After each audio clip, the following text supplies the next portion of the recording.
শুভ সকাল এবং আমন্ত্রণ। যেহেতু আমরা ঈদের আমেজের মধ্যে এখনো আছি, তাই ঈদের শুভেচ্ছা জানিয়ে শুরু করতে চাই আজকের আয়োজন। সবাইকে আমন্ত্রণ জানাচ্ছি ঈদ উপলক্ষে নিউজ 24 এর বিশেষ আয়োজন ভাইয়া হাউজিং ঈদ আড্ডা। আপনাদের সাথে তাসনিম অর্থী আছে এবং থাকবো পুরোটা সময় জুড়ে।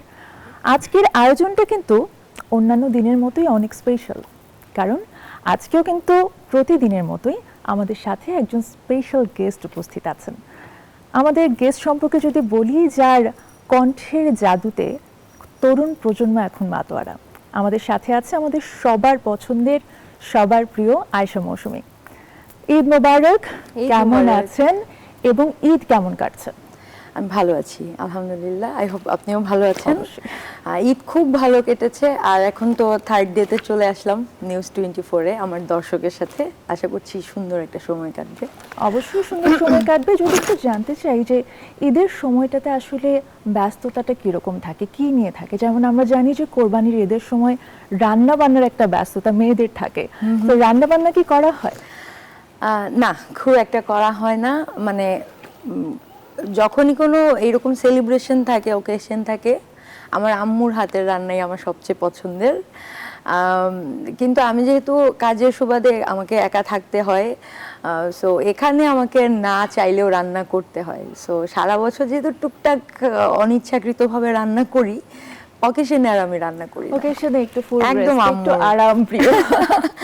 একদমই তাই। আমি পুরা যে কোনো ঈদ বা অন্যান্য যে কোনো সেলিব্রেশনে মিউজিক নিয়েই থাকি। আসলে প্রোগ্রাম থাকে বা কখনো নতুন গান যখন আসে ওইটা নিয়ে ব্যস্ততা থাকে। অবশ্যই নতুন কি কি গান আমরা পাবো সামনে, সেটা নিয়ে তো প্রশ্ন করবই। তার আগে যদি বলি যে শৈশবের ঈদের কথায় যদি যেতে চাই, শৈশবের ঈদটা কেমন কাটতো? আমরা ছোটবেলায় যেরকমটা দেখি যে সালামি কালেক্ট করতে করতে কিন্তু আমাদের ঈদটা কাটতো, এবং বড় বেলায় এসে যেটা হয় সালামি দিতে দিতে ঈদটা একদমই কাটে। তো কোন বিষয়টাকে আপনি বেশি এনজয় করেন? সালামি নেয়ার যে বিষয়টা সেটাকে মিস করেন, নাকি সালামি দিতে পছন্দ করেন? সালামি পাই না ওভাবে, অনেক বছর হয়ে গেছে। বিকজ আমি আমার ফুল ফ্যামিলির মধ্যে যত কাজিন আছে আমি সবার বড়, আমারই দিতে হয়। আর আমি এখন দেয়াটা খুব এনজয় করি। এখন দিতেই অনেক বেশি আমার ভালোই লাগে, বাচ্চারা খুব খুশিও হয় সালামি পাওয়ার সাথে। হ্যাঁ, একটা অন্যরকম ব্যাপার আছে, দেয়ার মধ্যে একটা অন্যরকম আনন্দ আছে। একেবারেই তাই। এবং আমি যতটুকু জানি যে আপনার গানের জার্নিটার কথা যদি বলি, খুব ছোটবেলায় আপনার গানের হাতেখড়ি, এবং তারপরে 2012 সালে পাওয়ার ভয়েসের মাধ্যমে কিন্তু আপনি জনপ্রিয়তা পেতে শুরু করেন। যদি আমি আপনার কাছে জানতে চাই যে পাওয়ার ভয়েসে যোগ দেওয়ার ব্যাপারটা আপনার ক্যারিয়ারের জার্নিটাকে কতটা বদলে দিয়েছে, বা আপনার গানের জার্নিটার কথাই যদি জানতে চাই, কি বলবেন? টোটাল লাইফটাই চেঞ্জ হয়ে গেছে আসলে।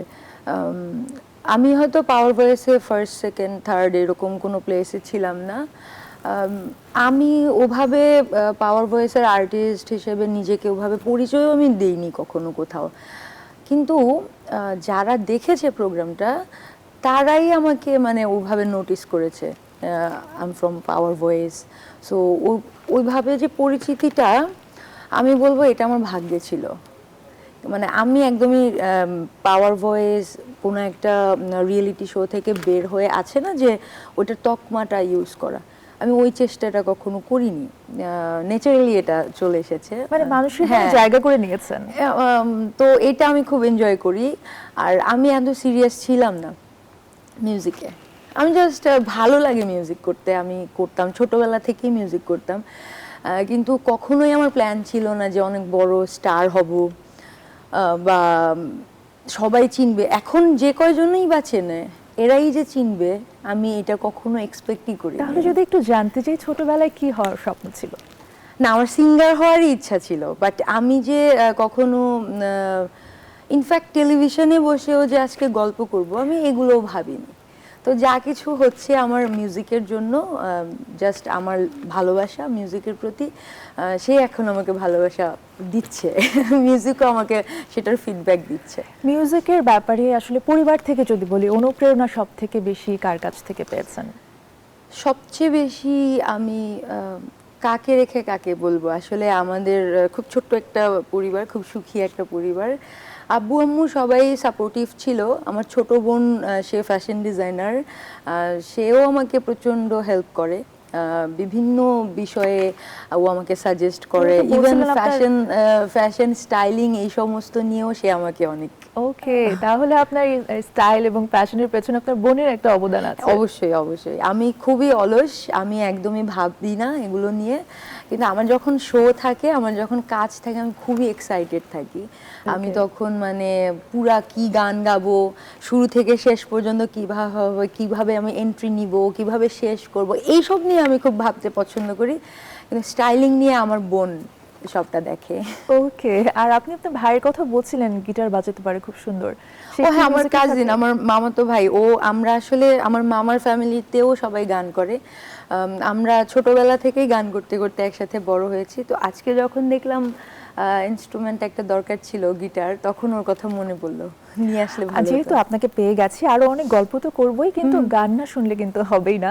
আচ্ছা। প্রথমে আসলে কোন গানটা দিয়ে আমরা শুরু করব? আমি প্রথমে একটা লালন সাইজির গান গাবো, কারণ আমার রিসেন্টলি এই গানটা আমার খুব গুনগুন করছি আমি। Sure. আমি একটু উঠে নিই এই হ্যাঁ, জায়গায়। হ্যাঁ।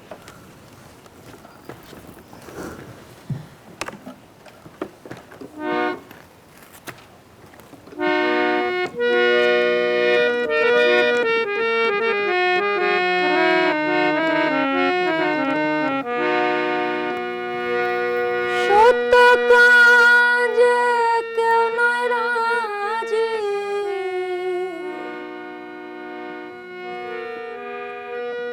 সত্য কাজে কেউ নয় রাজি, সবই দেখি টানা না না,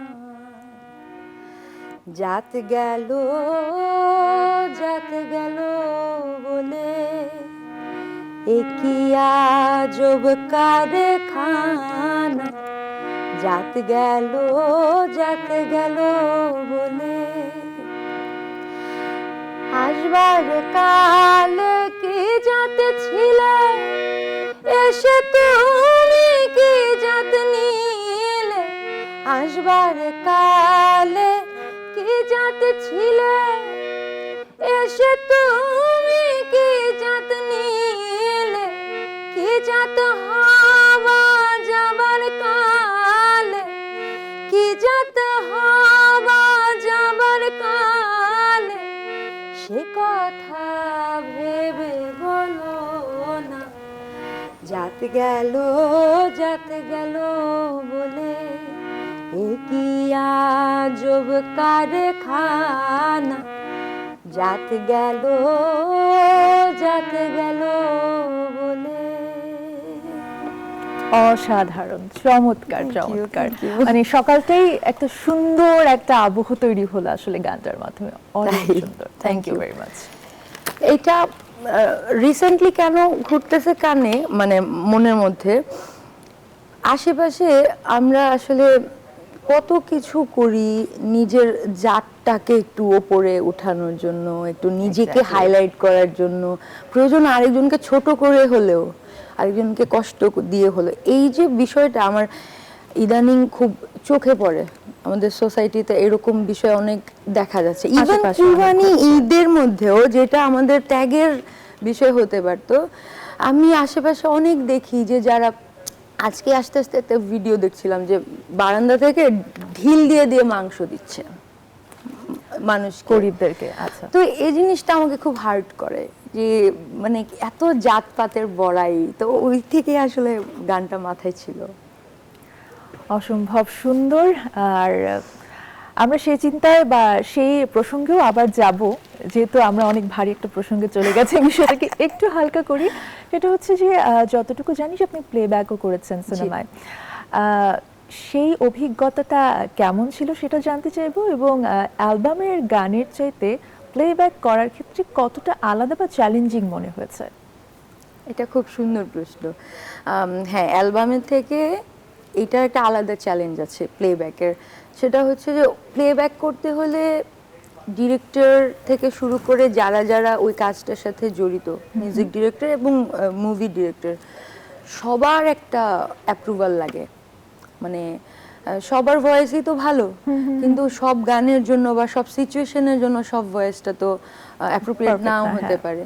তো দেখা যায় যে অনেক সময় আমরা ভয়েস দিয়ে আসি, হয়তো পরে ওটা থাকে না, বা আমরা জানি না যে এটা থাকবে, পরে সারপ্রাইজড হই দেখে Okay. ও আমার ভয়েসটা আছে।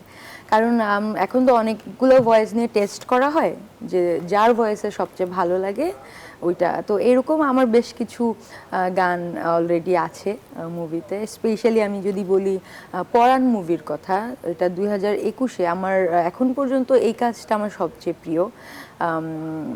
মিমের যে যখন বিয়ে হয়, বিদ্যা সিনহা মিমের, ওই সময়ে যে গানটা ছিল, আচ্ছা, সেটা কি দুটো লাইন আমরা শুনবো? হ্যাঁ, ওটা একটু শোনা যায় হারমোনিয়ামে। আমি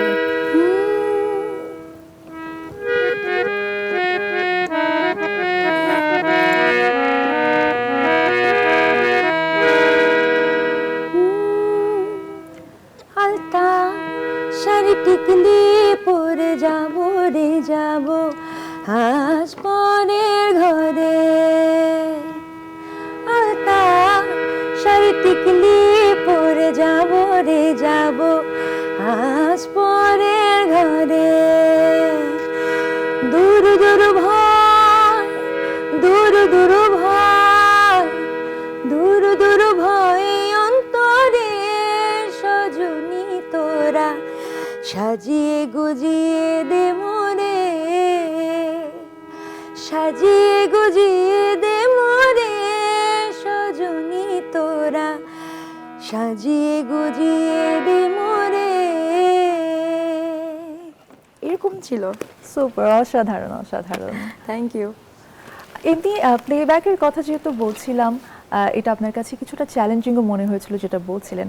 আপনাকে কিন্তু রেগুলার কনসার্টও করতে দেখা যায়, সেখানে আপনি দর্শকদের যে এক্সপ্রেশন লাইভ দেখতে পান, যে উন্মাদনা দেখতে পান, সেই ব্যাপারটার সাথে যদি কম্পেয়ার করি, আপনি লাইভ পারফর্ম করতে বেশি পছন্দ করেন নাকি প্লেব্যাক বা স্টুডিওর কথা বলবো, কোনটা বেশি এনজয় করেন? আমি খুব ছোটবেলা থেকে স্টেজ পারফর্মার। তো স্টেজে যখন যাই তখন আমি আসলে অন্য রকম একটা আমার জীবনের আসল মানে খুঁজে পাই। সত্যি কথা যেটা, আমি স্টেজে সবচেয়ে বেশি এনজয় করি।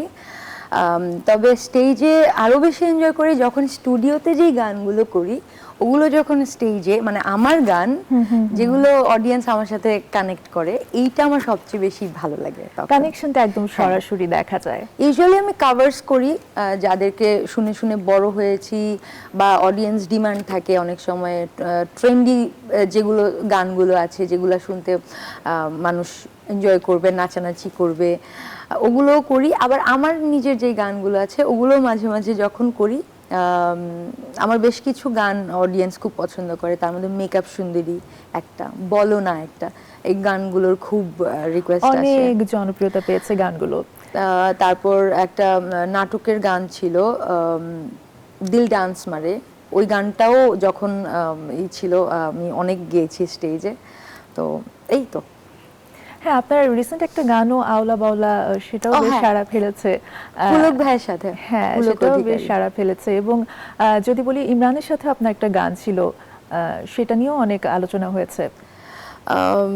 আমার না ওই রকম, আমার পুলক ভাইয়ের যে গানটা, এটা খুবই মজার একটা ছিল, প্রজেক্ট ছিল। পুলক ভাই নিজেই লিখেছে, সুর করেছে, তখন ওর ইউটিউব চ্যানেলের জন্য আমরা গাইলাম। গাওয়ার পরে তো খুব মজার হয়ে গেল ব্যাপারটা। আর ইমরানের সাথে আমার এখনো ওইভাবে সুযোগ হয়ে ওঠেনি কাজ করার, তবে আমি ওয়েট করছি। আচ্ছা, যদি জানতে চাই যে আপনার সামনে আমরা কি কি গান পাচ্ছি, যেটা আগেও জানতে চাচ্ছিলাম যে সামনে দর্শকেরা আপনার থেকে কি কি উপহার পেতে চলেছে। আমি সামনে আমার অ্যালবাম নিয়ে কাজ করছি এখন, কারণ আমি যখন থেকে গান মানে রিলিজ করা শুরু করলাম, তখন অলরেডি সিঙ্গেলসের যুগটা চলে আসছে, তখন আর ওইভাবে ফুল অ্যালবাম করা হয় না এখন আর। ইউটিউব থেকেই আমার ইউটিউব চ্যানেলেই কিন্তু আমার প্রথম মৌলিক গান আচ্ছা রিলিজ করা। তো এখন আমি ভাবছি যে না, একটা অ্যালবাম হলে হবে কি, যে একটা আর্টিস্ট কি ধারণ করে, আমি কি আসলে জানাতে চাই আমার সম্পর্কে, এটার একটা সুন্দর একটা ওয়ে। আমি এটা ভেবেই আমি মূলত আমার অ্যালবাম নিয়ে কাজ শুরু করেছি। এখানে 6টা মৌলিক গান থাকছে। অলরেডি আমাদের গান কালেক্ট করা হয়ে গেছে, সুর এবং লেখা সব কমপ্লিট হয়ে গেছে। আমি এটাকে অডিও ভিডিও মিলে কিছু সময় লাগবে। অসাধারণ অসাধারণ, দর্শকদের জন্য এটা অনেক বড় একটা নিউজ। আশা করি আমরা আরো আড্ডা দিব, একটা বিরতি নিতে চাই। দর্শক, এই মুহূর্তে একটা বিরতি নিয়ে নিচ্ছি, ফিরছি আরো অনেক গল্প নিয়ে, সাথেই থাকুন।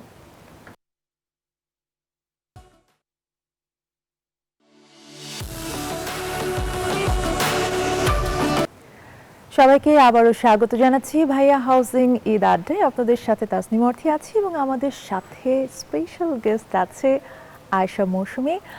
আমরা গান নিয়ে গল্প করছিলাম, অনেক সুন্দর সুন্দর গান শুনছিলাম এবং গান শুনতে থাকলে কিন্তু সময়টা কিভাবে করে যেন কেটে যায় চোখের পলকে। একদমই তাই। হ্যাঁ, আমরা আরো অনেক গান শুনবো, কিন্তু তার আগে আমি একটা ছোট্ট প্রশ্ন করতে চাই, যে প্রশ্নটা আসলে আমার মাথায় প্রায় ঘোরে এবং আপনাকে যেহেতু পেয়ে গেলাম প্রশ্নটা করতে চাই। সেটা হচ্ছে যে আমরা এখনকার এই যুগে আমরা দেখি ভিউ বা ট্রেন্ডিং, এটা যে যুগ চলে এসেছে, গানগুলো অনেক হয়তোবা হিট হয়ে যাচ্ছে, অনেক ভিউ পাচ্ছে, আবার গানগুলো হারিয়েও যাচ্ছে। আগে যেরকম গানগুলো বছরের পর বছর টিকে থাকতো, মানুষের মনে থাকতো, সেই জিনিসটা কিন্তু কমে এসেছে। আপনার কাছে কি মনে হয় যে বছরের পর বছর গান বাঁচিয়ে রাখার মূল মন্ত্র বা চাবিকাঠি কি? আমার কাছে এটার উত্তরটা একটু বড়। অবশ্যই। কারণ হচ্ছে গান, শিল্প, সংস্কৃতি সবকিছু মানুষের জীবনযাত্রার সাথে একটা সম্পর্ক, মানে খুবই নিবিড় সম্পর্ক। যেমন আগের দিনে কি হতো, চিঠি লিখে প্রেম করতো, প্রেম ভালোবাসার বিষয়টাও যদি বলি, 1 মাস পর একটা আসলো। এর আগেও কি হতো, কবুতরের পায়ে লিখে দিল, এই যে ভাব প্রকাশের যে কি বলে অপেক্ষা করার যে প্রবণতা, আর অপেক্ষা করার ওই ব্যাপারটাই কিন্তু এখন নাই। এখন তো মানুষ ফ্যামিলিতেই বন্ডিংটা নাই। মিউজিক তো একটা আলাদা মানুষ বানাচ্ছে, ওটার কানেকশন অনেক পরে। মানুষ এখন খুব অস্থির, আমি এটা এভাবে মনে করি। মানুষ খুবই অস্থির। আমাদের পছন্দ ভালো লাগা কিন্তু ফিক্স থাকছে না এখন, বিকজ অফ সোশ্যাল মিডিয়া। কারণ সোশ্যাল মিডিয়াতে প্রত্যেক দিনই দেখবেন কিছু না কিছুর হাইপ আছে, তারপর আবার চলে যাচ্ছে। তো মানুষের মনে গান বাজনাটাও আমার মনে হয় সেই জায়গাতে, যারা গান বানাচ্ছে তারাও তো এই সোসাইটিরই মানুষ, যারা গান শুনছে তারাও সোসাইটির মানুষ। সবাই যখন অস্থির, তখন না সৃষ্টিটা স্থায়িত্ব পাচ্ছে, না যে শুনছে তার অত ধৈর্য আছে শোনার। সো এখন মানুষ চায় চটকদার, চটজলদি একটা আনন্দ বা একটা দুঃখ, এক্সট্রিম দুঃখ বা এক্সট্রিম আনন্দ যদি হয়, তাহলে ও একটু অ্যাটেনশন দিবে অডিয়েন্স। এখন এইটা তো আর্টিস্টের কাজ না, মানুষের সাথে এই করাটা কি বলে, এটা এক ধরনের জোচ্চুরি আমি বলবো। কারণ আর্টিস্ট দিয়ে গান বানাবে। হ্যাঁ, তা আমি যা এক্সপিরিয়েন্স করেছি, আমি যা ড্রিম, আমার কল্পনা, এগুলো সমস্ত মিক্স করে আমি একটা কাজ বানাবো। সেই জায়গার মধ্যে যদি একজন অডিয়েন্স চায় যে ফ্রিকুয়েন্ট চেঞ্জ, এটা কেন, এটা এমন হলো, মানে সময়ই নাই, কিন্তু ওই 10 সেকেন্ডের ওই শটটা নিতে আমাকে হয়তো অনেক ভাবতে হচ্ছে। আমার হার্ডওয়ার্কের অত মূল্য দেওয়ার মতো বা কারো এত সময় নাই। এটা আসলে শুধু শিল্পী বা গান যারা বানাচ্ছে তাদের দোষ না, এটা টোটাল সমাজ ব্যবস্থার প্রবলেম, আমি এটা মনে করি। এবং সমাজ ব্যবস্থার কথা যেহেতু এসেছে, এখন বলবো যে সামাজিক যোগাযোগ মাধ্যমে যে নেতিবাচক আমরা যে দেখি কমেন্ট করা হয় বা সমালোচনা করা হয়, এই বিষয়টাকে কিভাবে দেখেন বা কিভাবে আপনি হ্যান্ডেল করেন? যখন পেজে এরকম থাকে না যে অনেক মানুষ অনেক নেগেটিভ মন্তব্য করছে, সেটাকে কিভাবে হ্যান্ডেল করেন? এটা খুব ফ্রাস্ট্রেটিং লাগতো আগে, যে এমন কেন, আমি তো কোনো চিনিও না। আপনি বিনোদন দেওয়ার চেষ্টা করছেন দর্শককে, এমন একটা পার্সোনাল তার ওপিনিয়ন দিয়ে দিল, লাগে যেমন ও আমাকে চিনে, বা সে আমাকে চিনেই না, বা আমিও তাকে চিনি না, ও আমার সম্পর্কে একটা যা নয় তা বলে ফেললো, বা অনেক আর্টিস্টের ব্যাপারে বলে ফেললো। পরে আমি চিন্তা করলাম যে না, আই থিঙ্ক ও ফ্রাস্ট্রেটেড, ওর কোনো জায়গায় নাই এই দুঃখটা ঝাড়ার। এখন দেখতেছে আমি এত কষ্টে আছি, বা আমি কোনো হোপ পাচ্ছি না জীবনে, ও কেন এত ফিট, ও কেন এত গ্ল্যামারাস, ও কেন এত সুন্দর, ও কেন হাসবে, ও কেন হ্যাপি থাকবে। কারণ আর্টিস্টদের মনে অনেক দুঃখ থাকলেও তারা ওইটা প্রকাশ করা তার কাজ না, তার প্রকাশ করার কাজ হচ্ছে এন্টারটেইন করা। আমরা মানুষকে এন্টারটেইন করাটাই আমাদের কাজ। এটা মানুষ অনেকেই দেখতে পারে না, ভাবে যে আমরা এত দুঃখে আছি, ও কিভাবে আছে, ও একটা খারাপ। কিন্তু আসলে তোমাকেই হেল্প করার জন্য সাজুগুজুটা করেছে বা গানটা গেয়েছে, এই আর কি। আমার মনে হয় যারা ফ্রাস্ট্রেটেড ওরা ওদের ফ্রাস্ট্রেশন এসে ঝাড়ে। দর্শকদের উদ্দেশ্যে আমি জানতে চাইবো সেটা পরে, তার আগে একটা গান শুনে আসবো। আচ্ছা, আমি এত খারাপ কিছুর মধ্যে এই গানটা আমার সবচেয়ে পছন্দের এই কারণে, এটা আমার অরিজিনাল, আমার নিজের মৌলিক গান। আচ্ছা, এটা লিখেছে সুদীপ কুমার দীপ আর সুর করেছি আমি, মিউজিক করেছে জাহিদ নীরব। আচ্ছা, কেন প্রিয় আমি গানটা গাওয়ার পরে বলছি। অবশ্যই।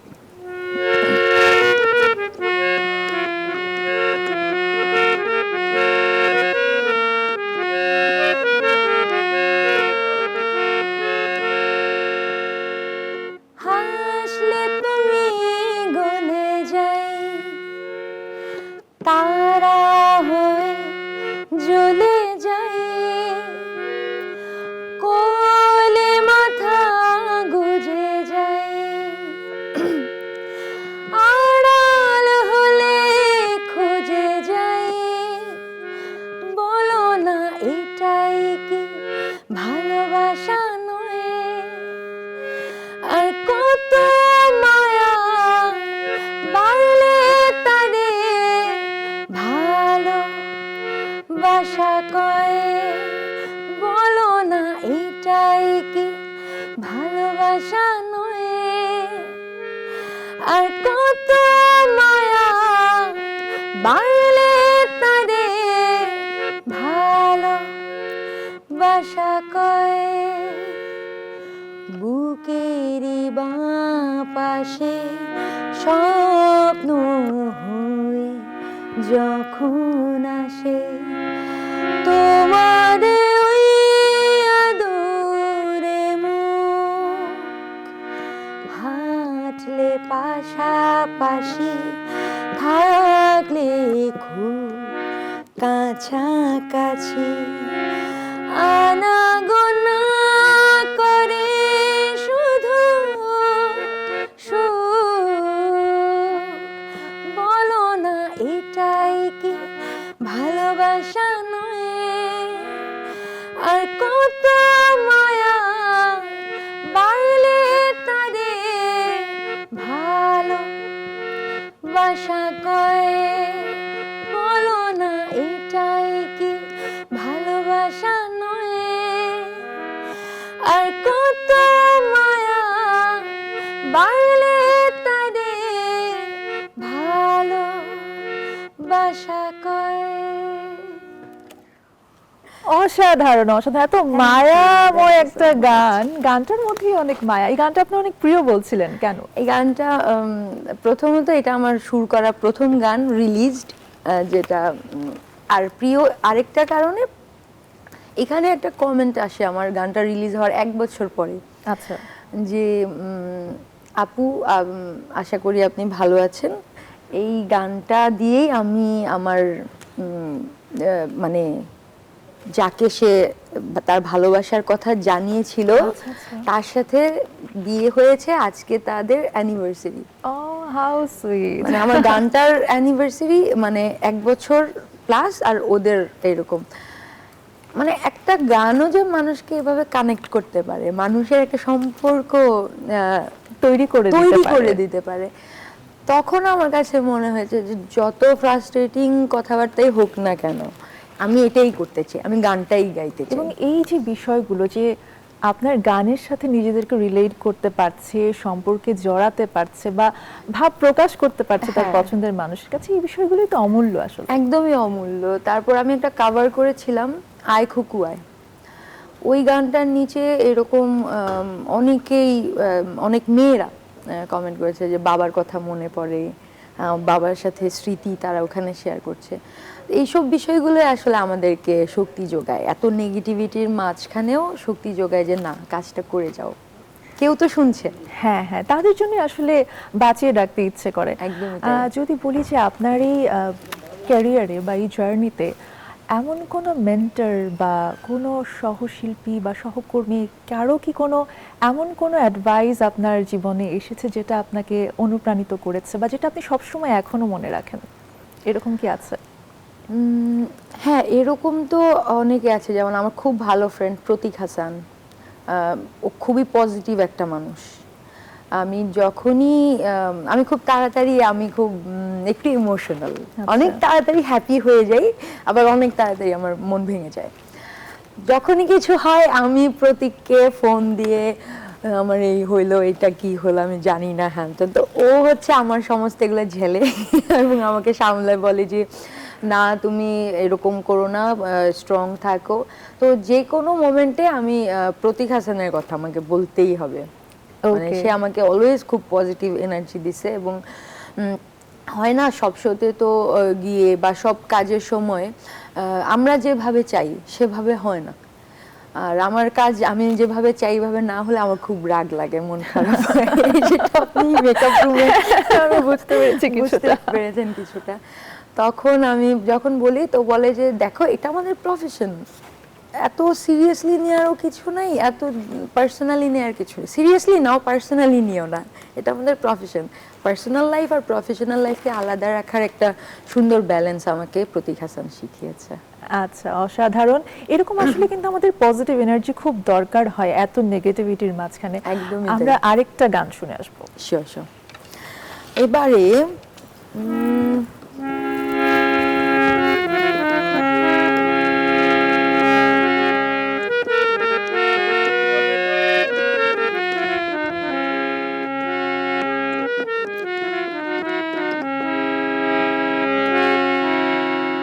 আমি মরিয়া হইব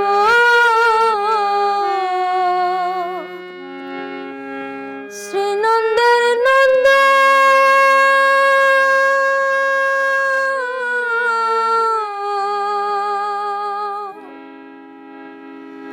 তোমার বানাব রাধা বনু মালি তুমি,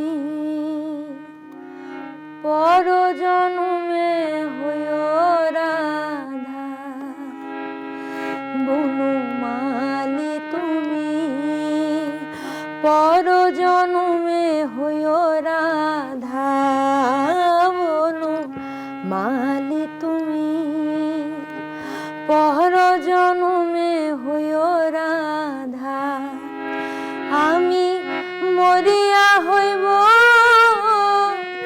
শ্রীনন্দের নন্দ, আমি মরিয়া হইব শ্রীনন্দের নন্দ, তোমার বানাব রাধা বনমালী তুমি, পর জন্মে হইও রাধা।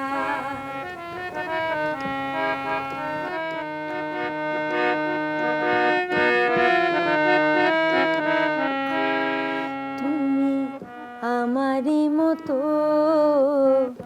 জ্বলিও জ্বলিও, বিরহ কুসুমহা গলেতে পড়িও। তুমি আমারই মতো জ্বলিও জ্বলিও, বিরহ কুসুমহা গলেতে পড়িও। তুমি যাইও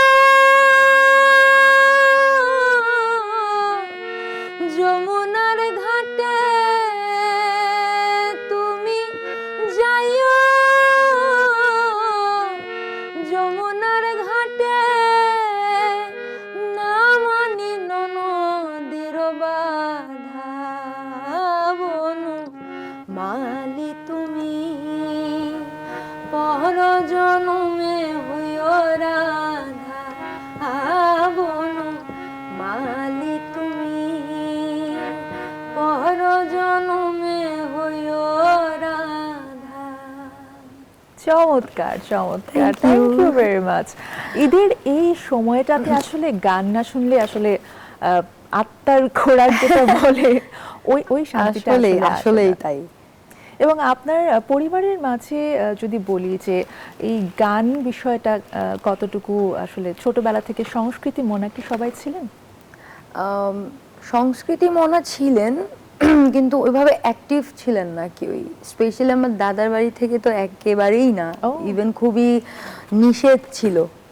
আমি যখন আমার আম্মু আমাকে আসলে প্রথম থেকে আমার এই পাগলামি সব আমি যাই করি না কেন আমার আম্মু সাপোর্ট দেয় আর আমি পাগলামি করেই যাচ্ছি এখন পর্যন্ত।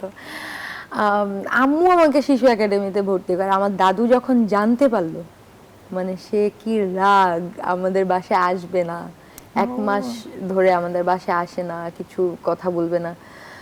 পরে আমি তো গান শিখবো আমার দাদু খুবই রাগী, আমিও তখন আমি আসলে খুব ছোট, কিন্তু আমার একটা অন্যরকম ভালোবাসা, কিভাবে জানো মানে এটা জাস্ট ওয়ান সাইডেড লাভ মিউজিকের প্রতি। আমার মিউজিকের জন্য, আচ্ছা। আমার বেস্ট ফ্রেন্ড ছিল যে কিনা মিউজিকে আগে ভর্তি হয়, ওরটা দেখেই মূলত হিংসা করে আমি ভর্তি হয়েছি।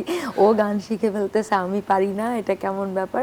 আম্মুকে এসে খুব বায়না করলাম, কান্নাকাটি করলাম, আম্মু নিয়ে গেল। এবং আপনি যেটা বলছেন যে মায়েরা আসলে সবসময় সাপোর্টিভ, সবসময় সাপোর্ট দিয়ে আসে এবং আপনার একটা প্রতিকূল পরিবেশও কিন্তু ছিল। হ্যাঁ। এবং এটা নিয়ে আমি আরো অনেক জানতে বছর। চাইবো, একটা বিরতি নিয়ে আসতে চাই। অবশ্যই। দর্শক, সময় হলো আরো একটা বিরতি, ফিরছে আরো গল্প নিয়ে, সাথেই থাকুন।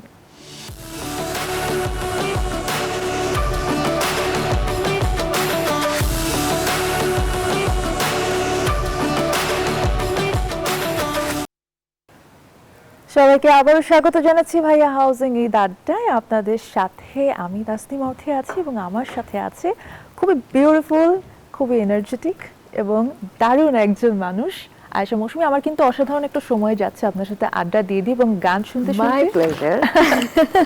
আচ্ছা, আরেকটা বিষয় আমি একটু জানতে চাইবো যে আপনার খুবই সুপারহিট একটা গান মেকআপ সুন্দরী, এবং এই গানটা কিন্তু অনেক সফলতা পেয়েছে এবং যদি বলি যে পাওয়ার ভয়েস থেকে আসলে যারা ছিল কন্টেস্ট্যান্ট তাদের গান কিন্তু এতটা সুপারহিট হয়নি, আপনার এই গানটা যতটা You think হয়েছে। so? So, এই Thank you so গানটার much. বিষয়ে একটু জানতে চাইবো। এই গানটা আমার খুবই পার্সোনাল, সব গানই পার্সোনাল, বাট এইটার প্রত্যেকটা জায়গায় আমার ইনপুট আছে। গানটার পুরা মানে মেকআপ সুন্দরীর কনসেপ্ট থেকে শুরু করে এটার ভিডিও কেমন হবে, এটার মিউজিক কেমন হবে, মানে মিউজিক করেছে আলভি, সুর করেছে ইয়াসিন হোসেন নিরু, আর লিখেছে লিমন। কিন্তু আমি এই তিনজনের মাথা খেয়ে ফেলেছি পুরো, যে- Idea and concept আপনার হ্যাঁ, ছিল। আমি অলওয়েজ কারেকশন দিতে থাকছি, তুমি এটা করো, আচ্ছা এইভাবে। ভিডিও বানাইছে হচ্ছে রাজ বিশ্বাস, খুব প্যারা দিছি আমি, কিন্তু লাস্টে না ওরা আমাকে থ্যাঙ্কস বলছে যে আপু আপনি প্যারা দিছেন বলেই এত সুন্দর একটা কাজ হয়েছে। আর এই কাজটা আমার কাছে অনেক বড় লাগে এই কারণে, অনেক রকম মার্কেটিং পলিসি করা লাগে, অনেক কি বলে থাকে না, অনেক ধরনের পাবলিসিটি করানো লাগে। এই গানটাতে আমি একটা সিঙ্গেল পেনি ইউজ করি নাই মার্কেটিং এর জন্য, ও আচ্ছা। একেবারে অর্গানিক এইটার রিচ হয়েছে। আর গানটা এত কানেক্ট করেছে, মানে এত প্রায় 50,000 প্লাস এটার রিলস, এবং রিলস না টিকটকে তখনই ছিল, আচ্ছা, এরপর পরই রিলস এর ট্রেন্ড আসে। তো এটা আমার জন্য অনেক বড় অ্যাচিভমেন্ট যে একেবারেই আমি কোনো জিরো মানে ইনভেস্টমেন্ট, জিরো মার্কেটিং, আমার বাজেট, সেই জায়গা থেকে টুইঙ্ক খুব সুন্দর ডান্স করেছে গানটাতে। তো এখানেও টুইঙ্কের কিছু ফলোয়ার যারা অ্যাক্টিভ, ওরাও খুব হেল্প করেছে। সবকিছু মিলেই আসলে খুব সুন্দর একটা আসলে আউটপুট এসেছে। আর আমি দেখলাম কি প্রত্যেকটা গান যদি কানেক্ট করতে পারে কেউ, দেন মেকআপ করতে কে না ভালোবাসে, সব মেয়েরা ভালোবাসে কম বেশি। একদমই। তো ওরা সবাই এটা, এবং ছোট ছোট বাচ্চারা এটা রিলস করেছে টিকটকে। আচ্ছা। এটা খুবই ইন্টারেস্টিং। আচ্ছা, আমরা যেহেতু একেবারে শেষের দিকেই চলে এসেছি আড্ডার, কিভাবে সময় গেল জানি না, একটু জানতে চাইবো যে গান নিয়ে আপনার ভবিষ্যৎ পরিকল্পনাটা কি? গান নিয়ে ভবিষ্যৎ পরিকল্পনা তো আমার তো অনেক আসলে লোভ গানের ক্ষেত্রে আমি অনেক গান চাই, আমার এত গান থাকুক যেন, ওই যে বললাম না একজন প্রপোজ করেছে ওই গানে, অ্যানিভার্সারি হয়েছে, তো এটার পর থেকেই আরো লোভ বেড়ে গেছে। মনে হচ্ছে যে মানুষের জন্ম মানে বার্থডে থেকে শুরু করে বিয়ে, প্রত্যেকটা সেলিব্রেশনে আমার গান বাজবে, মানুষ আমার গানের সাথে ডান্স করবে, আমার এটাই চাওয়া। আমি আমার মৃত্যুর আগ পর্যন্ত গান গাইতে চাই। একটা শিল্পীর জন্য আসলে এটি অনেক বড় একটা স্বপ্ন। একদম। এবং আমরা বিদায় নেব, কিন্তু যেতে যেতে আপনার একটা গান শুনতে চাই। আচ্ছা, যাওয়ার আগে আপনার একটা গান শুনতে শুনতে যাব, এবং তার আগে আমি একটু দর্শকদের কাছ থেকে বিদায় নিয়ে আসতে চাই। দর্শক, আমরা খুব সুন্দর একটা সময় কাটিয়েছি, গান শুনতে শুনতে পার করেছি এবং আড্ডা দিয়ে দিয়ে পার করেছি। আশা করি আপনারা সবাই ভালো থাকবেন, নিজের খেয়াল রাখবেন, সুস্থ থাকবেন এবং নিউজ 24-এর সাথেই থাকবেন।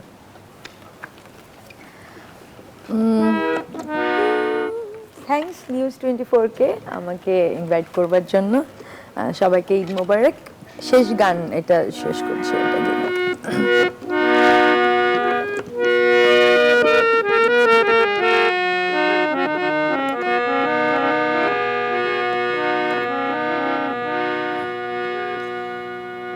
ওরে ছেড়ে দিলে সোনার গো,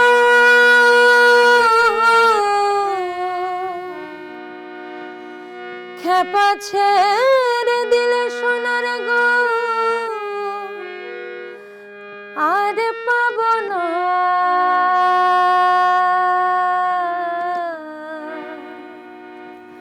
আর মিলবে না, তাই হৃদ মাঝারে রাখিব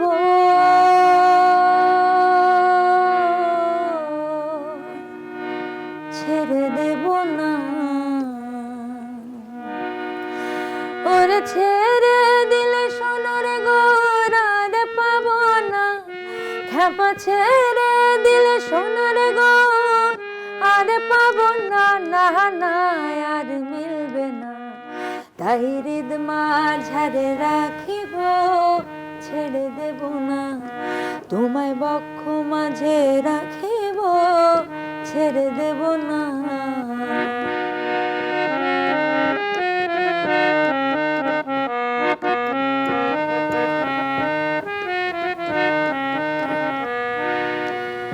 ভুবন মোহন গোরা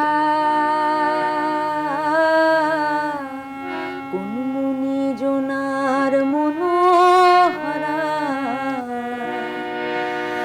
ভুবন মোহন গোরা মুনি জোনার মনোহরা গো,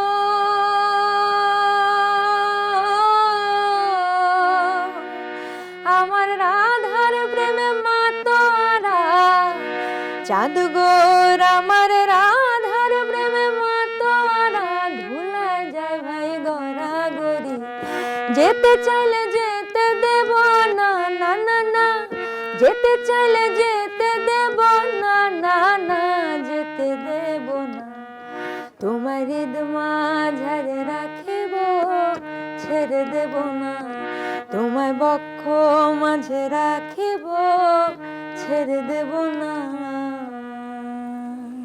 সাধারণ। Thank you. Thank you.